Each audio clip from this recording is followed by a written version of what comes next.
2017. Mas tem um projeto, tem alguns projetos aqui que talvez vocês não conheçam, quem está vindo pela primeira vez, que é os Doutores da Esperança. Vocês já viram aqui que o pastor, olha aqui, Zilmar, estou até profetizando que o Zilmar, eu chamo de Zilmar de pastor. É a terceira vez hoje. O Zilmar e o Alex esteve aqui, eles têm um estilo assim bem diferente, né? Quem vê a primeira vez, eles se comportam assim. É porque eles são doutores da esperança, viu? E eles fazem parte da palhaçaria. E o ano passado, foi o ano passado que veio, Gilmar, outubro, eu estava aqui, eu levei a mensagem, isso aqui também estava cheio, né? Fizeram 10 anos de existência. E eu até também fiz meu juramento com o dedo no nariz, viu? O pastor, olha ali, o Gilmar chegou para mim e disse assim: pastor, não precisava não, ele disse, mas eu fiz o juramento ali que eu ia ser palhaço com ele. Da esperança, né? A gente tem uns 4 ou 5 palhaços no Brasil. Pastores, né? Gente, é um projeto lindo e está se espalhando pelo Brasil todo, viu? Já tem em Brasília, em Hortolândia. E vez ou outro o Betão fala: pastor, olha, está indo para tal lugar, né? Então está se espalhando por aí. Olha aí, que coisa boa. Que bênção, né? Para o Silvestre, nosso hospital adventista lá em Rio, Santa Teresa. E temos também um projeto que atende pessoas carentes, que chama-se Amor para Quentinha. Não tem a quentinha? Amor para Quentinha. Interessante, né? Bonito o projeto. E todo dia, né? Praticamente, né? Então, vocês estão atendendo aí uma quantidade grande de pessoas de rua com alimento. E o alimento é gostoso, viu? Tem até carne. O espaço aqui não fecha, funciona todos os dias da semana para atender. Maravilha. E o espaço está sempre aqui aberto. Inclusive tem até, hoje não é dia de fazer isso, né? Tem até venda de colchão aqui também, que esse valor é transportado para em benefício das obras sociais. Inclusive eu comprei que colchão gostoso, viu? Tá aí, depois terminou o sábado, vocês podem conversar aí com o Betão aí, tranquilo, tá bom? Queridos, eu estou aqui com o pastor William. Pastor William é departamental de publicações da Associação Rio Sul e Espírito Profecia. Então é um homem experiente, está aqui conosco, ele que coordena essa equipe toda aqui, ó, é o coordenador geral da reportagem aqui também, né? Junto com o pastor Paulo Jackson. Tem a Joeva ali, que é a líder da parte feminina, e o líder da parte ali, tá ali, ó, o Otávio. Felipe Elfa, para o pessoal te conhecer. Joeva também. Esses dois aí são líderes aí, tá bom? Dessa turma aí. Pastor, essa é a igreja do Aterrado. Já apresentei um pouquinho para você entender. Que Deus te use poderosamente na mensagem que vai trazer. Tem algumas pessoas aqui que o senhor já viu que são assim, é a palavra, meu Deus, que me foge, são gente que gosta da nossa igreja. Tem uma palavra, simpatizantes, é essa palavra.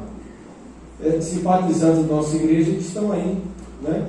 Que Deus use poderosamente aí a mensagem e o Senhor para nos trazer essa palavra de Deus, né? Que saímos daqui reconfortados, né? E no final de tudo aí ainda tem mais coisas, mas depois eu aviso, tá bom? Deus abençoe vocês. Obrigado, meu pastor Zé. Deus te abençoe. Para quem não me conhece, eu sou pastor aqui da Igreja do Aterrado e de mais 9 igrejas, viu? E Jesus me dê sabedoria e discernimento para cuidar dessas igrejas todas aí, desse povo querido. Obrigado, pastor Javan, obrigado pelo carinho e atenção. E agradeço também a vocês, né, por terem ouvido a voz do Mestre e terem vindo à casa do Senhor nessa manhã. Eu já orei aqui, mas eu gostaria de orar de novo, pode ser? Eu gosto muito da oração, é o meu momento com Deus e eu não perco nenhuma oportunidade de orar. Então eu quero convidar você mais uma vez a curvar o seu fronte e nós vamos falar com Deus. Oremos. Querido Deus e amado Pai, nós louvamos a Ti porque o Senhor tem sido muito bom. Nós louvamos ao Senhor porque o Senhor tem cuidado de nós. E nós temos a certeza absoluta nesta manhã que nós estamos tendo um encontro contigo aqui. Já começamos logo pela manhã, pelo culto com a escola sabatina, e agora chegamos ao momento em que a Sua palavra ela será aberta mais uma vez. E então pedimos a Ti, ao querido e amigo Espírito Santo, fale aos nossos corações aquilo, ó Pai, que precisar de alguma mudança em nossas vidas, que o Senhor possa operar essa mudança nesta manhã, ao abrirmos a Sua palavra. Espírito Santo, ilumine as nossas mentes e nos dê a clara compreensão da palavra que o Senhor mesmo inspirou. É o que lhe pedimos e lhe rogamos em nome de Jesus. Amém. Quero convidar você para abrir a sua Bíblia comigo, seja ela física ou digital, em Atos, no capítulo 4. Abra comigo em Atos, capítulo 4, e nós vamos meditar um pouco aqui nesse texto da palavra de Deus. Só para você ficar atento ali, nós estaremos meditando aqui até o verso 22, tá bom? Atos capítulo 4, do verso 1 até o verso 22. É necessário que você preste bastante atenção na leitura e vá acompanhando, para que você não se perca no meio do caminho, tá bom? Então acompanhe aí com muita atenção. Você que está com o celular, que tem a Bíblia digital, eu peço a você também com muito carinho, tá? É um pedido, que você coloque o seu celular no modo avião. Nada nesse momento pode te distrair. Então coloque no modo avião o seu celular, tá bom? Para que ele não te distraia. Já que você vai usar a Bíblia digital, então coloque no modo avião para você não ficar se distraindo com mensagens que chegarem no seu Instagram, que chegarem no Facebook, que chegarem no WhatsApp ou no Telegram, tá bom? Então não perca a oportunidade de ser abençoado e abençoada nesta manhã. Coloque aí o seu celular no modo avião. Assim diz a palavra do Senhor no verso 1 em Atos capítulo 4. Enquanto Pedro e João ainda falavam ao povo, chegaram os sacerdotes, o capitão do templo e os saduceus, ressentidos porque os apóstolos estavam ensinando ao povo e anunciando em Jesus a ressurreição dentre os mortos. Prenderam Pedro e João e os recolheram ao cárcere até o dia seguinte, pois já era tarde. Porém, muitos dos que ouviram a palavra creram, subindo o número desses homens a quase 5.000. No dia seguinte, as autoridades, os anciãos e os escribas se reuniram em Jerusalém, e com o sumo sacerdote Anás, com Caifás, João, Alexandre e todos que eram da linhagem do sumo sacerdote. E colocando os apóstolos diante deles, perguntaram: com que poder ou em nome de quem vocês fizeram isso? Então Pedro, cheio do Espírito Santo, lhes disse: autoridades do povo e anciãos, visto que hoje somos interrogados a propósito do benefício feito a um homem enfermo e do modo como ele foi curado, saibam os senhores e todo o povo de Israel que é em nome de Jesus Cristo, o Nazareno, a quem vocês crucificaram e a quem Deus ressuscitou dentre os mortos, sim, é em seu nome é que este está sendo curado em sua presença. Este Jesus é pedra que vocês, os construtores, rejeitaram, mas ele veio a ser pedra angular. E não há salvação em nenhum outro, porque debaixo do céu não existe nenhum outro nome dado entre os homens, pelo qual importa que sejamos salvos. Ao verem a ousadia de Pedro e João, sabendo que eram homens iletrados e incultos, ficaram admirados e reconheceram que eles haviam estado com Jesus.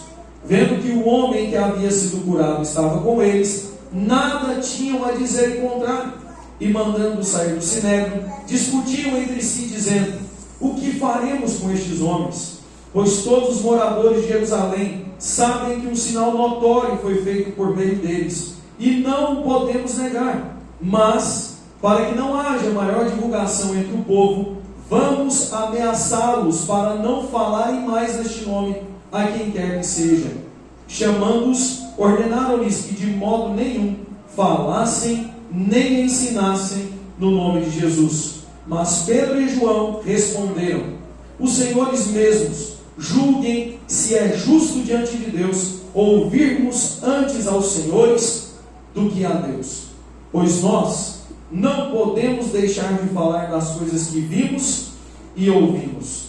Depois, ameaçando-os mais ainda, os soltaram, e não tendo achado como os castigar, por causa do povo, porque todos glorificavam a Deus pelo que tinha acontecido. Ora, o homem em quem tinha sido operado esse milagre de cura tinha mais de 40 anos de idade. Amém? Amém. Esse é o texto para a nossa meditação nesta manhã. Hoje, como é um sábado conhecido na nossa igreja, é conhecido como sábado missionário. Então tudo que nós faremos hoje vai ser em prol da missão. Vocês perceberam que hoje à tarde, às 15 horas, vai ter um treinamento. E esse treinamento é chamado de treinamento missionário. Então hoje, como é um dia missionário, nós falaremos de missão. Só que eu não consigo falar para vocês nessa manhã de missão sem falar também de história. Então hoje o nosso sermão vai estar voltado para a parte histórica e missionária da nossa igreja. Por isso você já está vendo na tela aí uma foto. Na verdade são duas, né? São duas fotos que você está vendo aqui nessa tela. Essa foto, ela representa a primeira igreja adventista do Brasil. Então você tem uma foto aqui que representa muito para mim e para você. Essa foto, ela representa legado. Se não fosse por essa igreja, as outras não teriam vindo à existência. Então essa igreja, ela foi fundamental para que todas as outras igrejas nascessem no Brasil. Essa igreja, ela foi fundada na cidade de Gaspar Alto, lá em Santa Catarina. A forma como essa igreja surgiu foi uma forma muito inusitada. Como assim inusitada? Porque quem levou a mensagem para essa região foi um bêbado. Ele levou a mensagem para a região e ele não sabia que estava levando a mensagem. Ele simplesmente recebeu uma garrafa de bebida alcoólica, e essa garrafa de bebida alcoólica, ela tinha um embrulho. E o embrulho era um jornal que pregava a verdade presente. Esses jornais, eles foram enviados para a cidade com o intuito de serem distribuídos na cidade. Chegou até um local, uma venda, e essa venda, o homem não era adventista, não havia um adventista no Brasil. Esse homem, ele viu que os jornais eram de boa qualidade e percebeu: olha que jornais bons para servir de embrulho. Então o bêbado, ele pegou a sua garrafa, né, de bebida alcoólica com aquele jornal. É claro, ele não leu o jornal. Ele simplesmente descartou o jornal e ficou com aquilo que ele queria, que era a bebida alcoólica. Uma pessoa encontrou o jornal, e ao encontrar o jornal, essa pessoa se converteu. Ela começou a guardar o sábado. Então a mensagem, ela chegou nessa cidade desta forma, de uma maneira muito inusitada. O que nós podemos aprender com isso? Não importa se você gosta ou não de falar de Jesus. Com todo carinho eu digo para você nessa manhã: com você ou sem você, o Evangelho será pregado. Ah, eu tenho vergonha de falar do amor de Deus. Fique tranquilo. Deus vai disseminar o Evangelho com você ou sem você. Mas o que mais é legal em toda essa história é que Deus, Ele quer te usar para isso. Ele não precisaria de nós para pregar o Evangelho. Ele poderia enviar uma comissão de anjos, e esses anjos passariam em uma velocidade tremenda e pregariam o Evangelho para todas as pessoas. Mas Deus, Ele quer usar você. Ele quer que você tenha essa linda sensação do que é ver uma pessoa se convertendo e entregando o seu coração a Ele. Deus sabe também que se vier um anjo aqui pregar o Evangelho, talvez muitos nem deem tanta atenção assim. Porque os anjos, eles não têm noção do que nós passamos aqui, das lágrimas que nós derramamos, dos sofrimentos pelos quais nós passamos, pois eles são seres eternos, e eles nunca passaram por coisa semelhante ao que nós passamos aqui. Então, quando você vai ao encontro de uma pessoa que talvez tenha uma história parecida com a sua, e conta a sua história de transformação para aquela pessoa, e ela se identifica com a sua história, ela diz o seguinte: olha, se Jesus foi capaz de transformar a vida dele, Ele também pode transformar a minha. Ele também pode transformar a minha. O Evangelho do Senhor, ele é pregado às vezes de maneira inusitada, como essa que nós acabamos de perceber aqui. E a Igreja Adventista Mundial, ela percebeu que havia uma necessidade. É nesse aqui que passa? De baixo? É nesse aqui, o varão que eu li? É nesse aqui que passa? É nesse de baixo? Passou, né? Para cima. Para cima. Nesse aqui, né? Obrigado, varão. Geração 48, o homem é bom, hein? Olha aqui, ó, Deus, ele tem os seus métodos também de trabalho. Ó, veio um rapaz embriagado, deixou o jornal, alguém pegou, a mensagem foi disseminada. Começou-se a crescer bastante. A igreja começou a crescer de forma extraordinária. E a igreja mundial lá nos Estados Unidos sentiu uma necessidade. Qual foi a necessidade? Vamos enviar missionários para a América do Sul. Eles também precisam conhecer desse evangelho que nós já conhecemos. Então, no ano de 1891, a Associação Geral, ela votou uma equipe de comportores para vir à América do Sul. Os primeiros missionários a pisarem na América do Sul para disseminar o evangelho foram os comportores. Amém? Amém? E a igreja ela foi crescendo de maneira extraordinária. Olha que coisa, em 1893, Albert Stauffer, ou conhecido hoje como August Stauffer, que é o nome original dele, foi o primeiro comportor adventista do sétimo dia a entrar no Brasil. Eu não vou falar aqui de Uruguai, Argentina, Paraguai, porque eles vieram por lá primeiro e depois vieram para cá.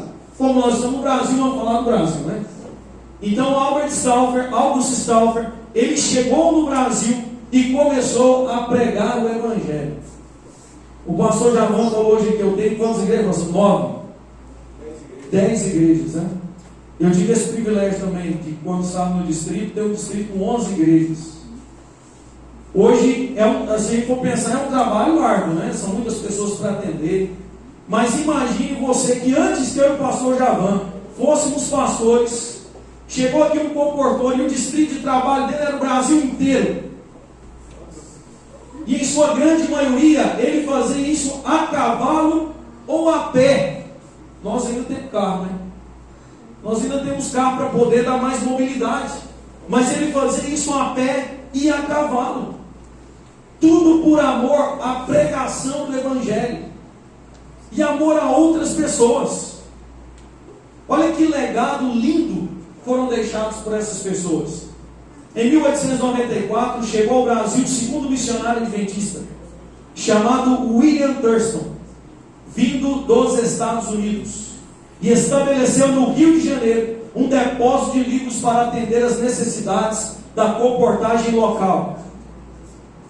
Quando William Thurston pisou no Brasil, ele veio com o intuito de fornecer literatura para os comportores.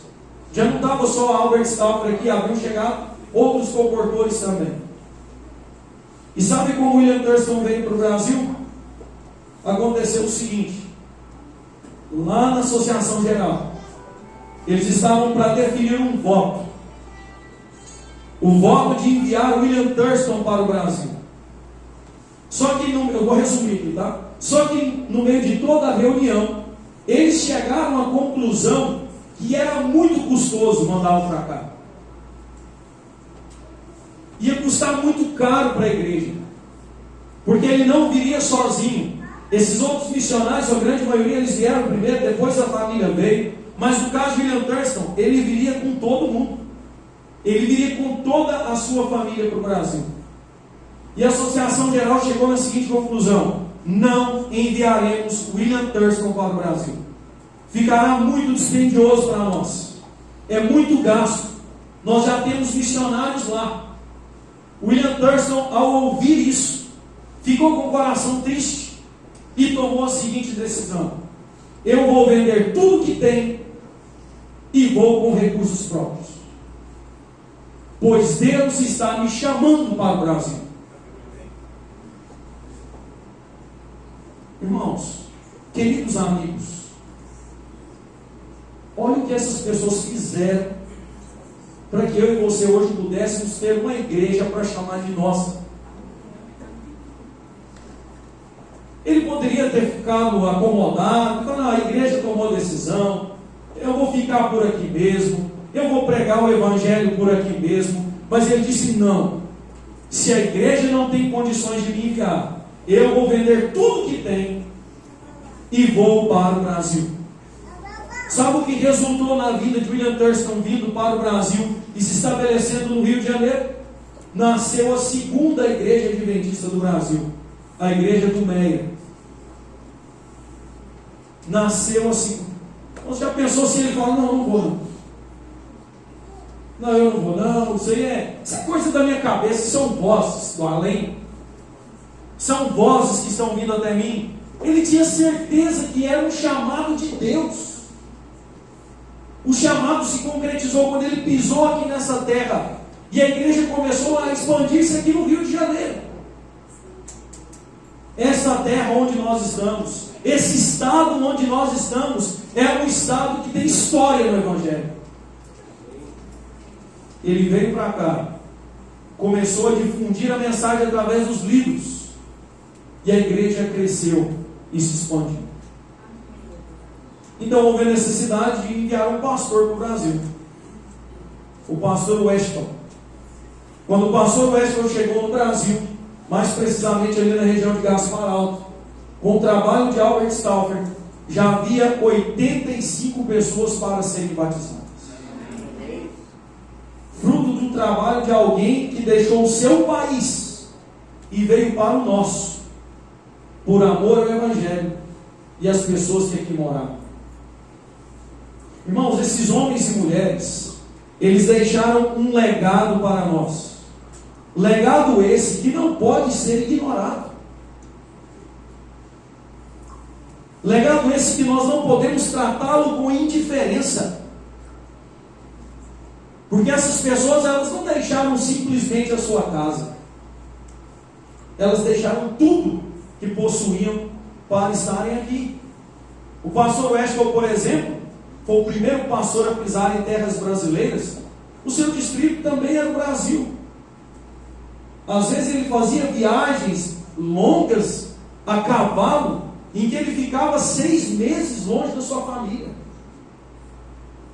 para poder atender as pessoas que estavam abraçando a mensagem do Evangelho. E em uma dessas viagens, ao retornar para casa, ele teve uma triste notícia. Ele tinha uma filhinha pequenininha, que todas as vezes que ele voltava de viagem, ela estava o aguardando na porteira. E nessa viagem, ao retornar, ela não estava lá. A menina adoeceu, não havia médicos à disposição, ela faleceu e a mãe a sepultou no quintal de casa.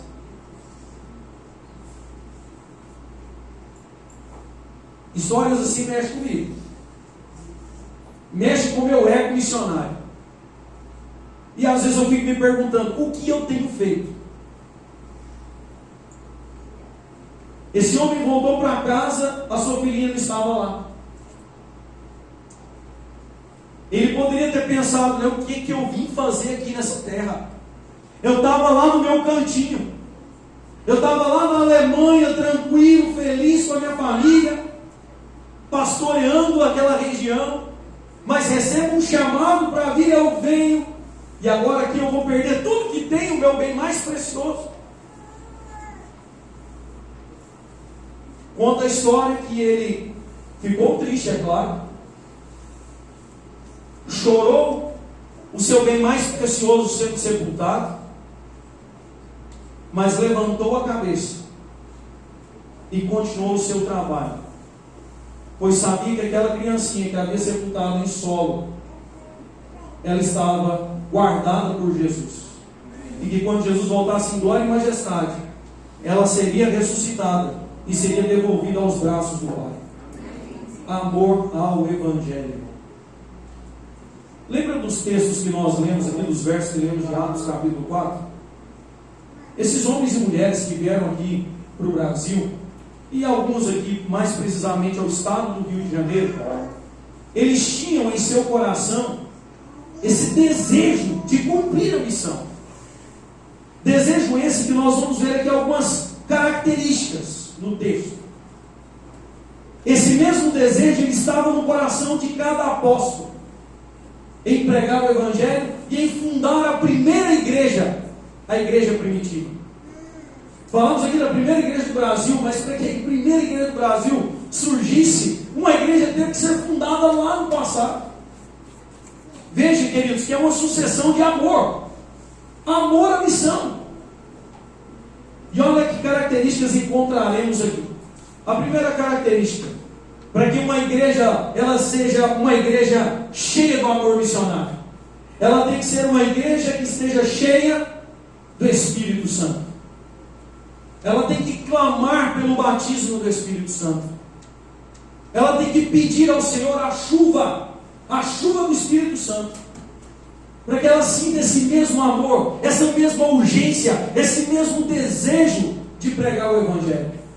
Olha o que está escrito em Atos, no capítulo 1, verso 8: mas recebereis poder, ao descer sobre vós o Espírito Santo, e sereis minhas testemunhas, tanto em Jerusalém, como em toda a Judéia, Samaria e até os confins.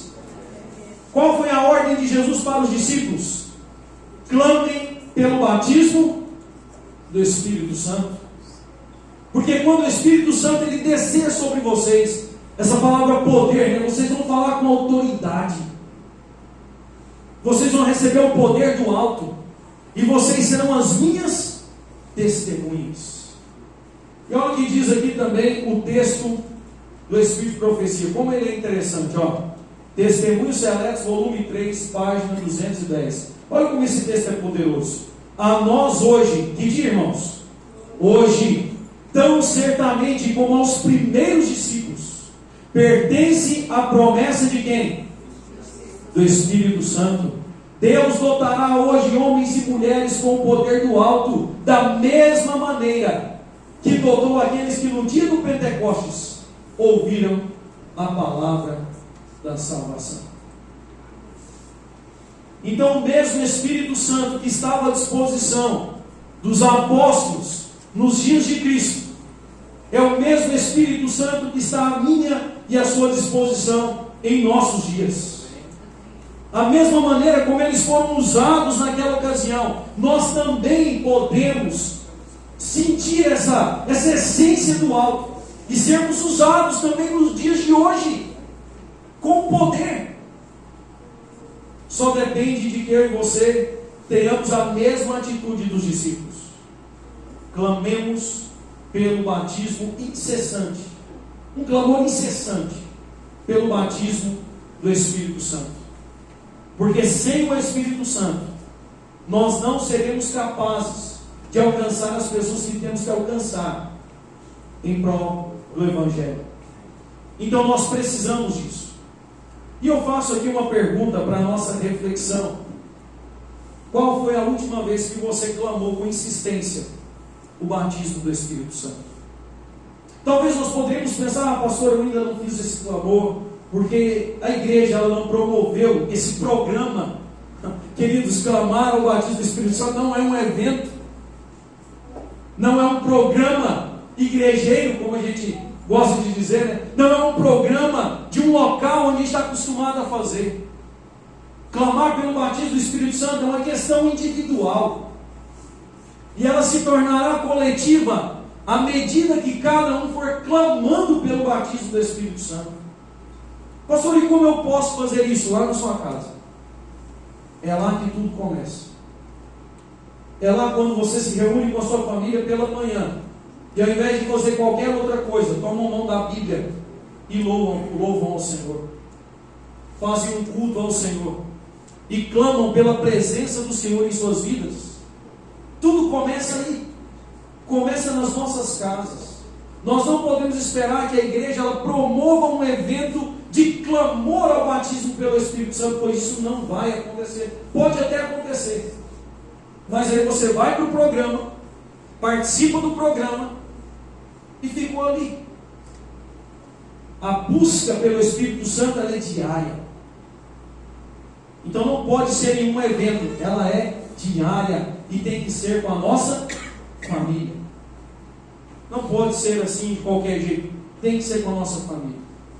Vamos avançar. Segunda característica: pregavam e anunciavam em Jesus, ou seja, no nome de Jesus, a salvação. Pregar e anunciar a Jesus não é tão simples como muitos pensam. Não é simplesmente chegar para alguém e dizer: olha, Jesus te ama. De que adianta você chegar para alguém e dizer que Jesus o ama se você não está disposto em amar essa pessoa? Pregar e anunciar em Jesus a salvação é viver do jeito que Jesus viveu, é amar do jeito que Jesus amou, é ser atencioso do jeito que Jesus foi. Não é simplesmente: toma aqui um folheto, vai com Deus. É amar o próximo, é querer estar perto das pessoas, é querer ajudar as pessoas, é querer fazer o trabalho que é feito aqui, que nasceu nessa igreja. Podemos dar um exemplo, do trabalho que vocês fazem como doutores, levando alegria e salvação, ajudar as pessoas de maneira integral. Isso é pregar e anunciar em Jesus a salvação. Olha que coisa linda. Testemunhos Seletos, volume 3, página 338. Era o desígnio do Salvador, que depois de subir ao céu, para ali interceder em favor dos homens, seus seguidores fizessem o que, queridos? Prosseguissem com a obra por ele iniciada. E olha que pergunta linda para a nossa reflexão, e pesada ao mesmo tempo. Como podemos ser considerados dignos de entrar na cidade de Deus, se não nos dispomos a fazer verdadeiros sacrifícios para salvar as almas que estão prestes a perecer? Como é que nós podemos bater no peito e falar: eu mereço o céu, eu quero entrar no céu, eu vou entrar no céu, mas se tudo que eu faço é ficar dentro da minha casa, eu só saio para ir na igreja e volto para dentro de casa e não estou fazendo nada pelo Evangelho? O que esses homens fizeram aqui, você lembra? No texto que nós lemos, havia um homem que ele estava o que, queridos? Doente. Ele estava enfermo. Ele estava no meio do caminho. Os discípulos estavam passando por ali. O homem estava no meio do caminho. E o que os discípulos fizeram? Nós estamos atrasados. Nós não podemos te dar atenção. Nós temos outras coisas para fazer. Eu estou ocupado demais. Agora não dá para mim. Quem sabe mais tarde? Não, um dia eu te ligo e a gente conversa. Eu posso ir na sua casa semana que vem. O que esses homens fizeram? Pedro e João. Eles passaram como se aquele homem não fosse ninguém e foram embora? Não. Eles pararam e deram atenção. Por que eles fizeram isso? Porque Jesus fazia assim. E se tem uma coisa que eu e você não podemos fazer, é sermos indiferentes enquanto alguém está próximo de nós está em sofrimento. Nós não podemos simplesmente passar pelas pessoas e achar que não é nossa responsabilidade. A partir do momento que eu e você aceitamos a Jesus como nosso Salvador, deixa eu fazer um teste aqui. Quantos aceitam a Jesus como Salvador? Só olha a mão. Olha que beleza, todo mundo aceitou. A partir do momento que você aceita Jesus como seu Salvador, você não tem opção, querido. Você não tem opção de passar pelas pessoas que você não é comigo. Você não tem essa opção. Porque Jesus jamais passaria por alguém e seria indiferente ao sofrimento dela.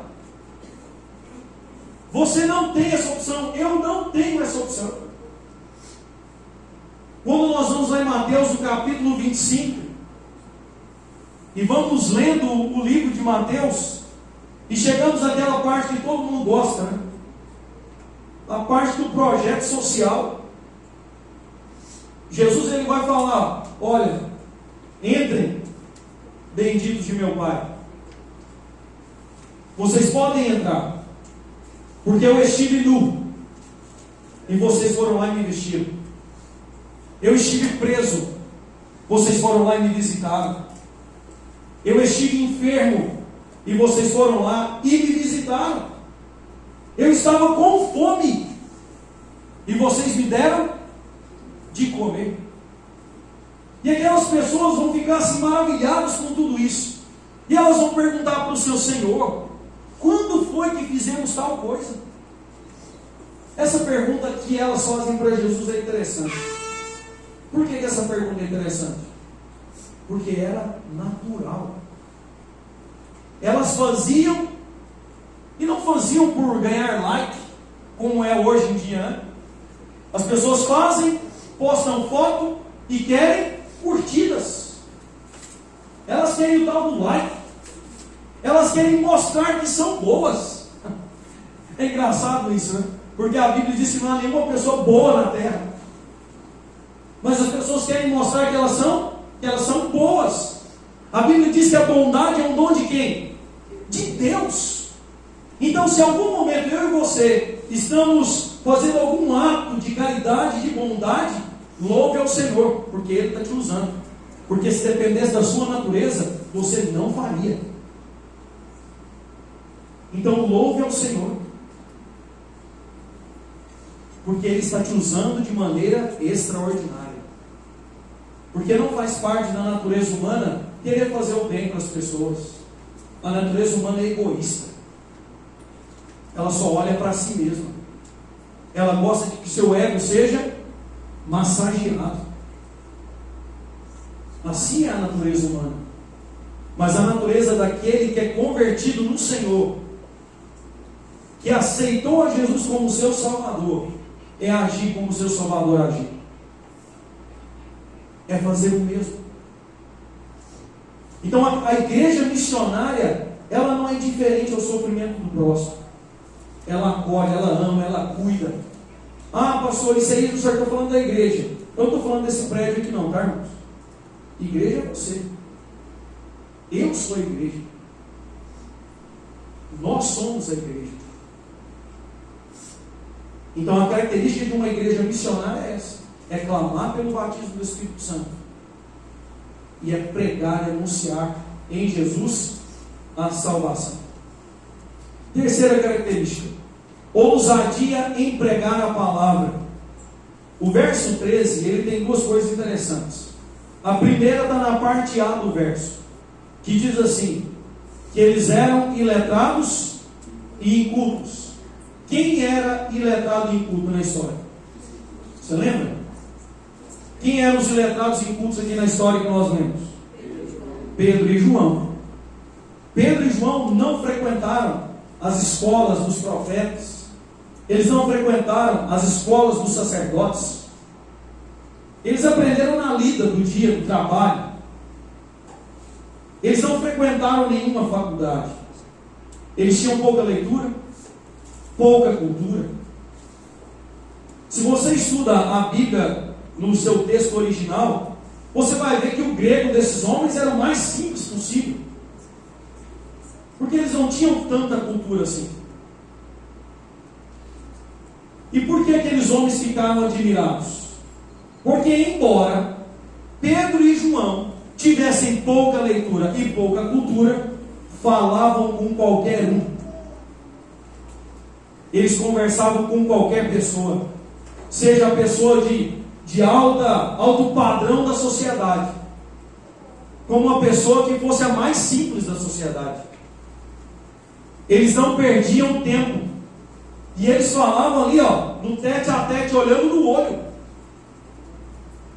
E o que esses homens que ficaram admirados perceberam também em Pedro e João? Que eles haviam passado tempo com quem? Toda pessoa que passa tempo com Jesus, sabendo ler ou não, sabendo escrever ou não, pode pregar o Evangelho para qualquer um. Não existe desculpa. Não existe desculpa para a gente ficar em silêncio e não falar do amor de Jesus. Porque Deus, Ele usa todo aquele que quiser ser usado por Ele. Ele se coloca, todo aquele que se colocar à disposição de Jesus será usado com poder. E essa pessoa vai falar, ela vai pregar, ela vai testemunhar. Mas para isso é necessário passar tempo com quem? Com Jesus. E como é que eu passo tempo com Jesus? Orando, estudando a Bíblia, correto? Estudando uma meditação, tendo um relacionamento íntimo com Ele, de amizade. O livro Caminho a Cristo, na página 92, diz que nós devemos nos relacionar com Jesus como a gente se relaciona com os nossos melhores amigos. Quando você está na presença de um amigo seu e vocês estão ali conversando, vocês estão batendo papo, se a pessoa é sua amiga mesmo de verdade, você vê o tempo passar? Não, você não vê o tempo passar. O assunto é gostoso, é bom estar na presença da pessoa. Eu não quero que ela vá embora. É ou não é assim? Eu que sou mineiro, não sei quantos mineiros tem aqui, mas lá em Minas Gerais, a gente não quer que as pessoas vão embora da nossa casa. Quando a pessoa chega na casa de um mineiro e ela quer ir embora, você sabe quando o mineiro fala? Não vai não, senhor. Você não quer posar aqui não? Fica mais. Fica um bocadinho. Cafezinho, o cafezinho, acabei de passar um café ali. O mineiro, ele não gosta que as pessoas vão embora da casa dele. Por quê? Porque o mineiro, ele é relacional. Ele gosta de estar junto com as pessoas. Ele gosta de oferecer um pão de queijo. Ele gosta daquele momento ali de relacionamento, de conversa, de conhecimento, de amizade. É claro que a gente sabe que nem 100% dos mineiros não são assim, né? Mas a grande maioria, principalmente no interior, todos são. A pessoa nunca te viu na vida, já te convida para entrar na casa dele. Você para pedir um copo d'água, ele não entra para dentro. Se está entrando, já é para dentro. Mas diz, entra para dentro. E aí você não vai tomar só uma água, você vai comer também. Um pãozinho de queijo, um biscoito de polvilho. Você vai comer. É isso que Jesus quer que a gente faça com as pessoas. Ele quer que nós nos aproximemos delas. E Ele quer que a gente também se aproxime de quem? Dele. A ponto de eu começar a conversar com Jesus em oração e perder o tempo. Só que isso não tem acontecido. Eu quero que passe logo a oração, porque eu tenho outras coisas para fazer. Eu tenho outros afazeres, eu tenho que ir para a associação, eu tenho que trabalhar, eu tenho que bolar novos métodos para os comportadores chegar e apresentar o Evangelho. Não, eu tenho muita coisa para fazer, não dá. Jesus, 5 minutos. Hoje eu tenho 5 minutos para o Senhor. É isso aí, se o Senhor quiser. É isso aqui, eu sou uma pessoa muito ocupada. Nós, irmãos, a verdade é que nós não gostamos de orar. Porque se a gente gostasse de orar, nós passaríamos mais tempo na presença de Jesus. Eu tenho que chegar lá no meu trabalho 7 horas. Levanta 5. Porque a principal pessoa que você tem que ter um encontro com ela está te aguardando. Pastor, mas é um sacrifício. Mas, irmãos, tudo bem, é um sacrifício. Mas você teria condição de fazer o sacrifício que Ele fez para te salvar? Ele só está te pedindo um tempinho. Se nós não conseguirmos fazer esse sacrifício, é melhor fazer uma reflexão na nossa vida espiritual. Eles fizeram o que fizeram, porque passaram tempo com Jesus. Opa, voltei aqui, né? Patriarcas e Profetas diz o seguinte: cada dia o tempo de graça de alguém se encerra. E onde estão as vozes de aviso e roubo mandando o pecador fugir desta condenação terrível? Onde estão as mãos estendidas para fazer retroceder do caminho de morte? Onde estão os que com humildade e fé perseverante intercedem junto a Deus por ele?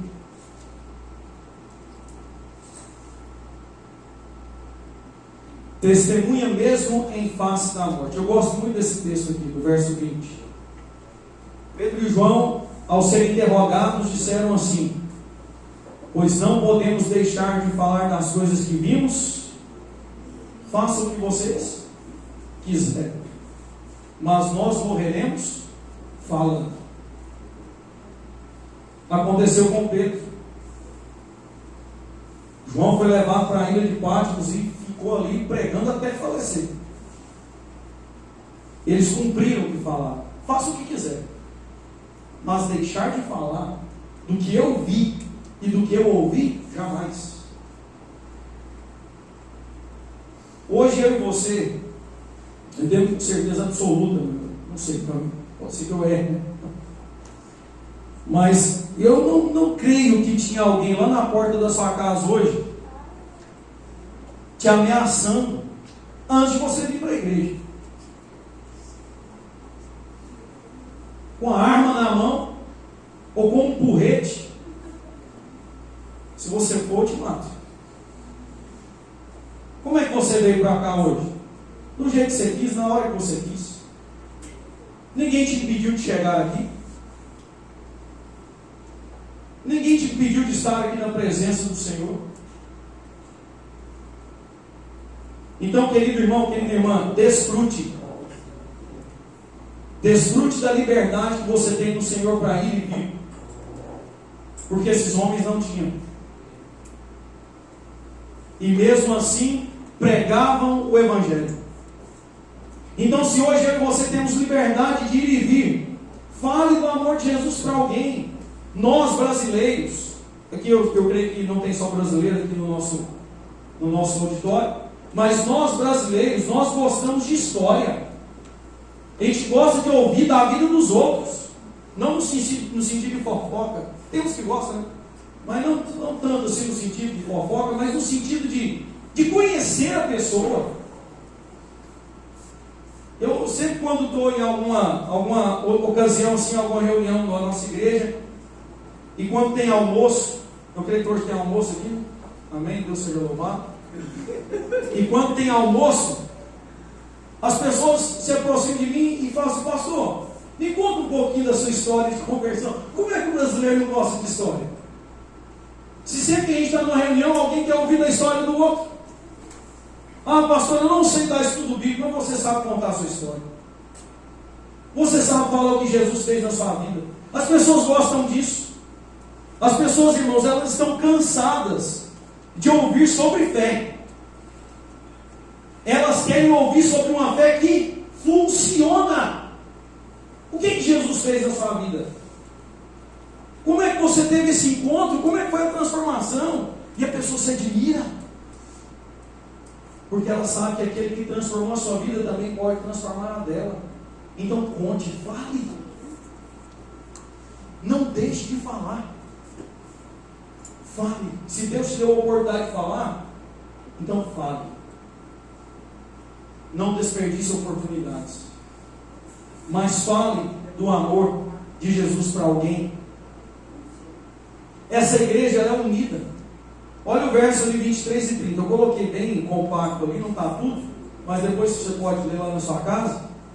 Depois que eles foram ameaçados, diz a Bíblia que eles procuraram os irmãos e, unânimes, levantaram a voz a Deus e diziam: agora, Senhor, olha para as suas ameaças e concede aos teus servos que anunciem com toda intrepidez a tua palavra. O Espírito Santo produzirá o que, irmãos? Unidade. Eles estavam passando por um momento difícil, e quem eles procuraram? Os irmãos. Quando você está passando por um momento difícil, quem você busca primeiro? Você liga para o irmão? Irmão A, irmão B, irmão C, irmão precisa desabafar. Eu preciso desabafar, eu preciso que você me ouça, ore comigo. Será que nós temos essa leveza, essa confiança de chegar naquele que eu chamo de irmão e poder contar um pouquinho da minha vida para ele, e nós dois juntos ali clamarmos ao Senhor, chorarmos juntos, sorrirmos juntos, vencermos juntos? Ou será que eu penso assim, não, o irmão é muito ocupado, ele, sempre que eu procuro ele não tem tempo para mim, ele tem outras coisas para fazer. Sabe, queridos, se nós chamamos uns aos outros de irmãos, deveríamos viver como tais. O irmão que é irmão ama o outro, visita a casa do outro. Às vezes a gente fica só esperando a visita do pastor, né? Mas o irmão pode visitar o outro. A igreja ela pode se pastorear, ela pode ajudar o pastor a se pastorear. Porque na igreja unida, o Espírito Santo, ele habita, porque ele é o produtor. Ele é quem produz a unidade. Essa igreja que eu estou falando para vocês, da igreja primitiva, ela tinha todas essas características. Por isso que nós gostamos de dizer que essa igreja é a igreja dos sonhos de Deus. E eu quero concluir a mensagem dessa manhã, já início de tarde, lendo um texto que eu já li durante a mensagem, para que você pudesse refletir mais uma vez. Olha que mensagem poderosa é essa e de muita reflexão. Preste bastante atenção. Cada dia, o tempo de graça de alguém se encerra. E onde estão as vozes de aviso e roubo, mandando o pecador fugir desta condenação terrível? Onde estão as mãos estendidas para fazer retroceder do caminho da morte? E onde estão os que com humildade e fé perseverante intercedem junto a Deus por essas pessoas? Com certeza Jesus está esperando você dizer o quê? Eu sou essa voz. Essas mãos, Senhor, são minhas. Pode contar comigo. É o que Jesus espera. Porque Ele foi a voz que te alcançou. Ele foi as mãos e os braços que te acolheu. E Ele continua intercedendo diante do Senhor por você e por mim. O que Jesus espera de nós? É que nós sejamos assim como Ele foi. Orar um pelo outro não é difícil. Não é possível que a gente não possa interceder um pelo outro. Não é possível que quando eu veja alguém em necessidade, eu não possa estender a minha mão. Não é possível que quando eu veja um irmão, um amigo, ou alguém indo pelo caminho tortuoso, não é possível que eu não possa dizer: amigo, por aí não. Esse caminho é caminho de morte. Você vai se dar mal. Não vá por aí. Mas não. Às vezes nós temos o costume de ver a pessoa que está indo no caminho tortuoso e já queremos fazer uma reunião para falar do irmão que está no caminho, mas não é para vamos visitá-lo. Não, ele precisa ser disciplinado. Ele não pode fazer isso.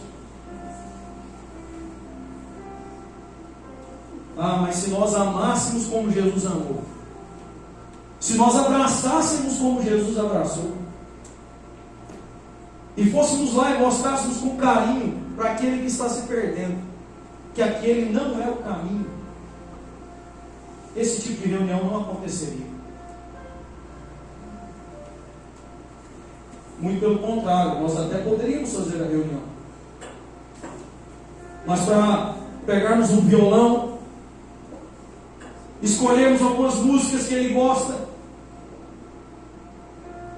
pegarmos ali, quem sabe, um bolo, um suco, irmos até a casa dele e dizermos: irmão, você faz falta. Nós te amamos. Essa pessoa se sentia a pessoa mais importante do mundo, porque ela entenderia que nessa terra ela não está sozinha. Ela tem alguém que foi enviado por Jesus para cuidar dela no seu momento mais difícil. Isso é pregar o Evangelho. Isso é viver o Evangelho. A gente costuma resumir tudo ao estudo bíblico. O estudo bíblico é uma parte. É uma parte do todo. Quem sabe tudo começa por ali, não é verdade? Tudo começa por ali. Mas pregar o Evangelho é cuidar, é amar, é proteger, é aconselhar, é mostrar o caminho certo. E Jesus está perguntando: onde estão as vozes? Onde estão as mãos? E onde estão os intercessores? Nós vamos ouvir agora uma mensagem musical. E eu quero que você reflita na sua vida. Reflita. Como tem sido o meu relacionamento com Jesus? Eu tenho passado tempo com Ele? Como tem sido o meu relacionamento com o próximo? Eu tenho amado o próximo? Reflita. Porque Deus, Ele quer te usar de maneira sobrenatural. Você só precisa permitir. Que Deus te abençoe.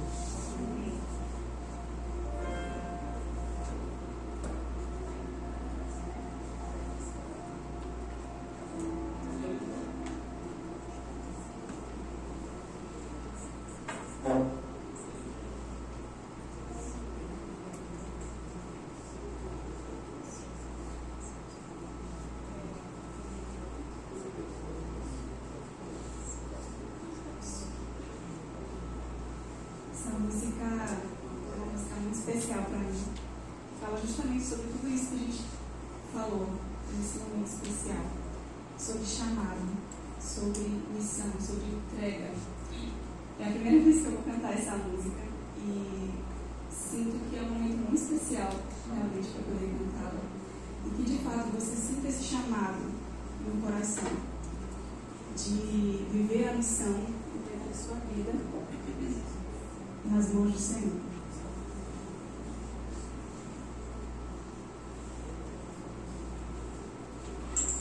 Eu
e não vamos nos entregar.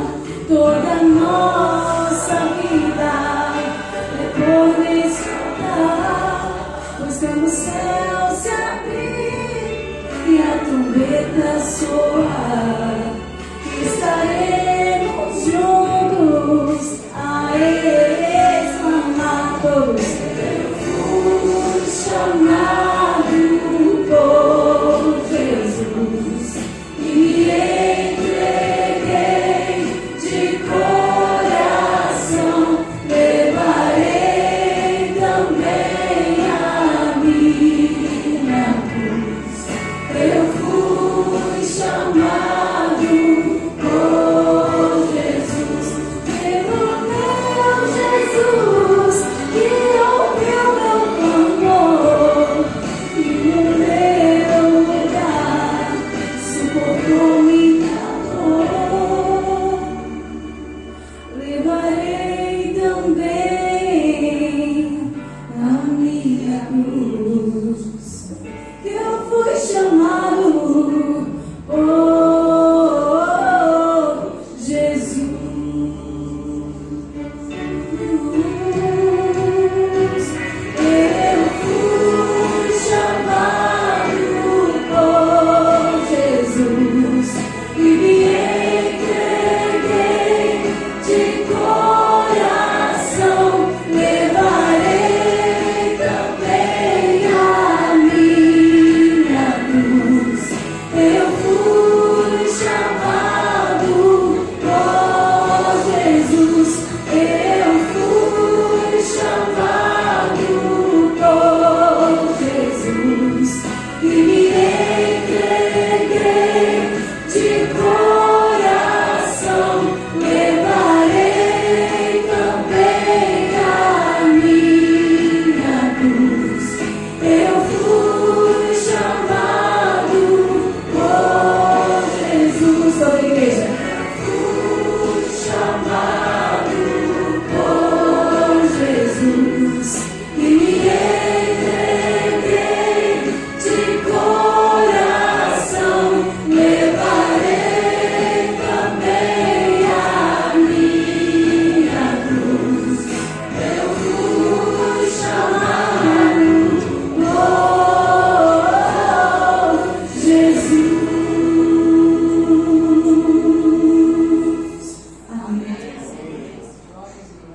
Amém. Amém?